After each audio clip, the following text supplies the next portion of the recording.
Bonjour, aujourd'hui on va regarder le nombre de matrices diagonalisables dans Mn de Fq. On va surtout les dénombrer, ce qui va nous donner un certain pouvoir, le pouvoir en fait du combinatoricien, c'est justement de comprendre par le dénombrement. Et ça c'est intéressant. Et ensuite on pourra regarder le comportement asymptotique de ce nombre. En gros, quelle est la probabilité, quand Q est grand, de piocher là-dedans, dans les matrices de taille n sur FQ, une matrice diagonalisable. Ça, c'est intéressant. Voilà. Bon, sur C, on a un background quand même sur C, c'est que l'ensemble des matrices diagonalisables contient un ouvert dense. Voilà. Disons que ça c'est intéressant. Cette ouvert dense, c'est l'ouvert dense des matrices diagonalisables à valeur propre distincte. Et donc, ça veut dire qu'il y en a déjà vraiment beaucoup. Il y en a partout et beaucoup, ouvert dans ça quand même. Alors là, c'est pas tout à fait pareil, vous allez voir. Théorème. Soit Dn de Fq, l'ensemble des matrices diagonalisables de Mn de Fq, voilà. On va poser Gn égale le cardinal de Gln de Fq. Bon, alors ça, le groupe linéaire, on sait le dénombrer. Il suffit de dénombrer le nombre de bases. On a une très jolie formule pour Gn, dont on parlera tout à l'heure. Mais pour l'instant, on l'appelle juste Gn. Alors, le cardinal de Dn de Fq, c'est la somme pour N1 plus Nq égale N, avec les Ni tous positifs, du quotient Gn sur le produit des Gni. Voilà. Bon, ça nous fait une petite formule, et grâce à cette formule, on va voir que le cardinal de Dn de Fq, donc le nombre de matrices diagonalisables, lorsque Q tend vers plus l'infini, et a un équivalent, c'est Q puissance n2 sur factoriel n.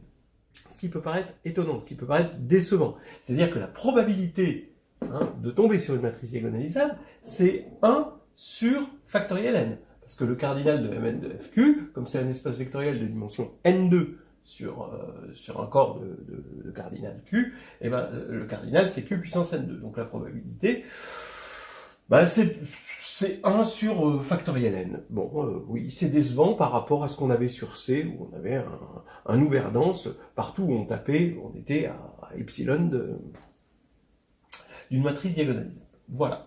Alors, vous pourrez voir cette preuve dans le carnet de voyage en algébrie 1, 3, 54. Voilà. Alors, la première chose qu'on va faire pour la preuve, c'est d'ordonner FQ, c'est-à-dire de dire FQ égale zeta1 jusqu'à zeta Q. Q éléments, 2 à 2 distincts là-dedans. Et de dire que si A appartient à Dn de FQ, bon, eh bien, A est forcément semblable à une matrice diagonale.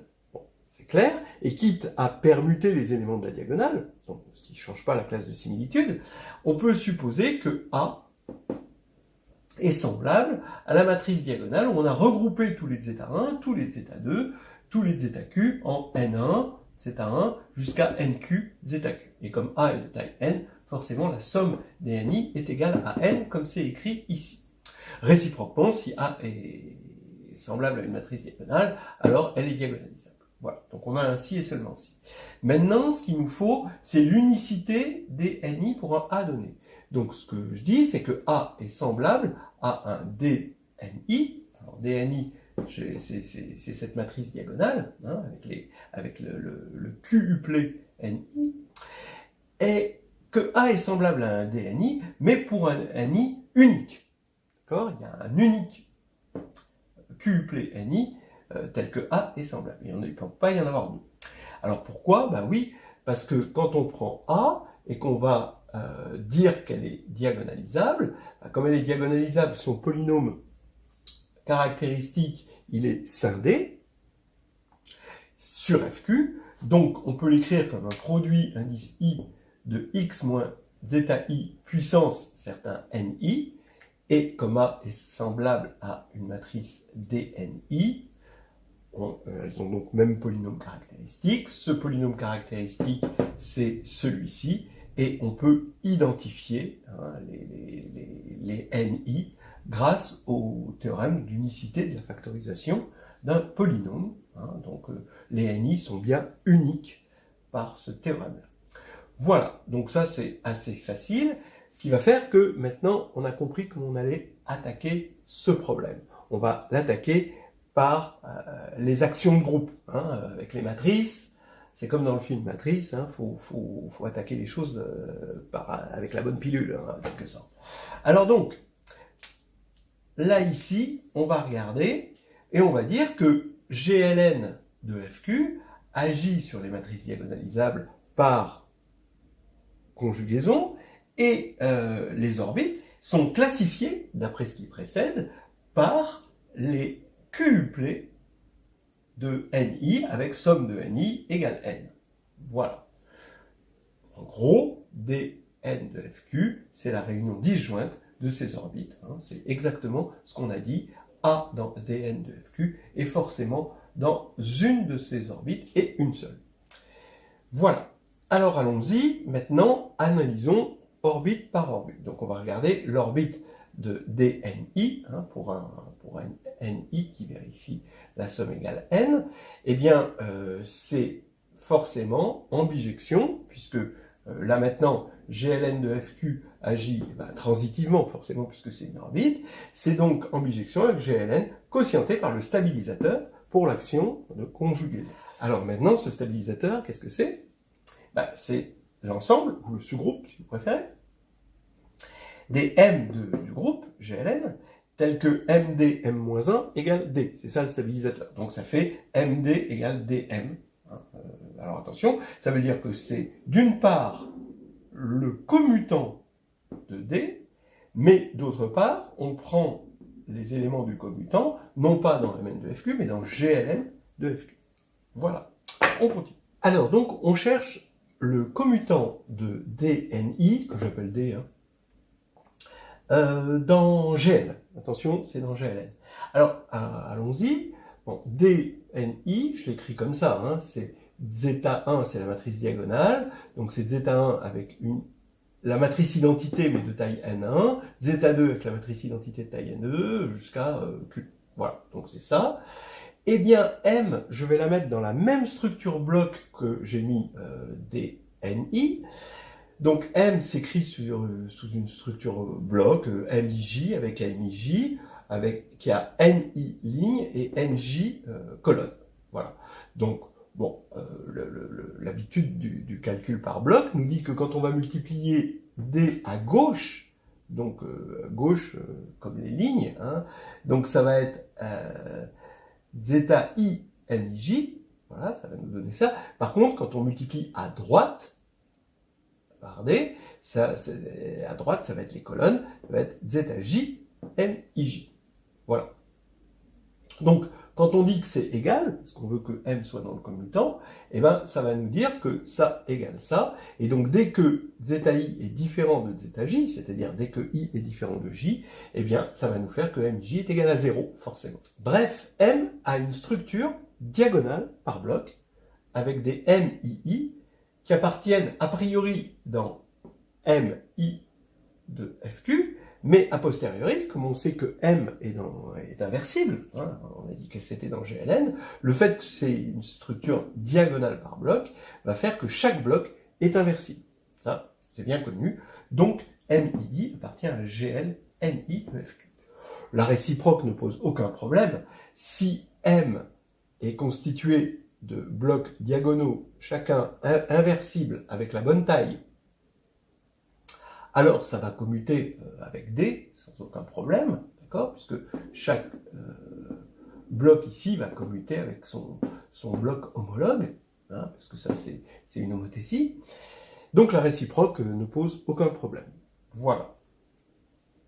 Et bien maintenant, il n'y a plus qu'à appliquer la formule des classes pour dire que le cardinal de dN de FQ, ça va être la somme des cardinaux des orbites, et chaque orbite va être de cardinal, le cardinal du groupe sur le cardinal du stabilisateur, c'est-à-dire Gn sur le produit indice I des GNI. Voilà. Donc on a bien, pour l'instant, cette formule. Mais pour l'instant, quand Q est grand, vous voyez, cette formule ne va pas nous aider dans l'état où elle est pour calculer un équivalent. Parce que quand Q est grand, le nombre de termes tend vers l'infini. Et donc on ne peut pas dire que la somme des équivalents va avoir pour équivalent la somme. Ça, c'est embêtant. Donc il va falloir trouver un autre moyen pour exploiter cette formule et obtenir ceci. Alors comment on va faire? On va dire que si Q est strictement supérieur à n, forcément pour que les ni soient égaux à n en étant positif ou nul, il va y en avoir forcément des nuls et forcément aussi des non nuls. Mais ce qui va nous intéresser, c'est juste les non nuls. Et les nuls, on peut les jeter. Et on va regrouper les non nuls entre eux. Alors regardez comment on va faire. On va regrouper la somme, ici, juste en gardant les ni qui sont non nuls. Donc, forcément, des ni qui sont non nuls, il y en a à partir du moment où Q est strictement supérieur à n, et il y en a un nombre m, d'accord, compris entre 1 et n. Forcément, puisque la somme fait n. Et donc, les ni deviennent strictement positifs. Alors maintenant, on peut donc déjà commencer par écrire une somme. On va subdiviser ceci en les éléments où il y a m éléments non nuls, et m allant de 1 à n. Maintenant, on va encore subdiviser. C'est-à-dire en disant où est-ce que ces m, donc on a fixé m entre 1 et n, et où est-ce que ces m éléments non nuls sont placés dans le QUplé qui est trop grand pour nous. Il y a plein de zéros, et ils vont être placés en position I1, I2, jusqu'à IM, ces éléments, puisqu'il y a M éléments non nuls. Et le reste, c'est des zéros. Voilà. On va appeler ici ce NI1, on va l'appeler NU1, lui, on va l'appeler NU2, jusqu'à NUM. Comme c'est eux qui portent la non-nullité, NU1 plus NU2 jusqu'à NUM, c'est égal à N, forcément, puisqu'on avait ça égal à N, et que tous les autres termes sont nuls. Et maintenant, on va regrouper tous les éléments, quel que soit leur placement, pourvu qu'ils aient les bons NUI, d'accord, NU1 jusqu'à NUM. Donc, on a la somme pour NU1 plus, etc., jusqu'à NUM égale N, avec les NUI, cette fois-ci, strictement positifs. Mais maintenant, comme ces NUI vont nous donner exactement les mêmes termes, on va pouvoir les regrouper et dire qu'il y en a M parmi Q, qui correspond à tous les placements possibles de M éléments parmi Q, ici, dans le QUplé, ici. Donc, bref, on a, c'est de la combinatoire, on a le cardinal qui est égal à la somme pour M égale 1 à N, de la somme pour cette fois-ci NU1 jusqu'à NUM, la somme ici est égale à N, avec les NUI cette fois-ci strictement positifs, c'est ça qui va faire toute la différence, où on a regroupé M parmi Q fois Gn sur G NU1 jusqu'à G NUM. Voilà. Alors là, c'est beaucoup plus simple parce que le nombre de termes de la somme ne dépend plus de Q. Il ne dépend que de N. Voilà. Et N va être fixé, c'est Q qui va être grand. Voilà. Alors maintenant, allons-y, on va pouvoir, avec cette nouvelle formule, attaquer l'équivalent, puisqu'on a un nombre fini de termes. Donc on a un nombre fini de termes, on va regarder ça comme des polynômes en Q, et on va regarder le polynôme, ou les, en fait ça va être le polynôme de plus haut degré. C'est ça qui va nous donner l'équivalent. Parce que on a un nombre fini de termes. Alors, Gn, c'est le nombre de bases, on l'a vu un grand nombre de fois, Q puissance n moins 1, Q puissance n moins Q, jusqu'à Q puissance n moins Q puissance n moins 1. Donc son degré, il y a n facteurs, et ici ils sont tous équivalents à Qn, donc ça va être Q puissance n2. Voilà déjà. M parmi Q, c'est Q facteur de Q moins 1 jusqu'à Q moins m plus 1 sur factoriel n. Donc ça, il y a m facteur ici, donc c'est équivalent à Qm sur factoriel n. Ce qui va faire que d, le degré de ce polynôme-là en q. Alors, c'est pas un polynôme, non, c'est une fraction rationnelle, désolé, c'est oui, plutôt une fraction rationnelle, mais on va regarder l'équivalent de la fraction rationnelle maintenant. Ça va être m pour lui, plus n2 pour lui, moins la somme des nui au carré, i allant de m1 à n. Voilà. Donc voilà, c'est ça le degré. Et on va regarder pour quel muplet de nui on a le degré maximal. Pour l'instant, pour quel au pluriel? QE-LS. Eh bien, on va voir qu'il n'y en a qu'un. Regardez, vous prenez D, donc ici, qui est là, il est inférieur, chaque nui carré est supérieur à nui. D'accord? Puisque, bon, nui, c'est strictement positif, c'est plus grand ou égal à 1. Donc, on a m, d va être plus petit que m plus n2, moins, et j'ai remplacé nui carré par nui ici. Mais la somme des nuis, on sait que c'est égal à n. Donc ça, je peux remplacer par n, d'accord? Et m, je sais qu'il est inférieur ou égal à n. M va de 1 à n. Donc on va voir que d est inférieur à n plus n2 et moins n à cause de ça. Donc est inférieur ou égal à n2. Mais quand est-ce que l'égalité est obtenue? L'égalité est obtenue si et seulement si tous les nuis carrés sont égaux aux nuis, pour tout i.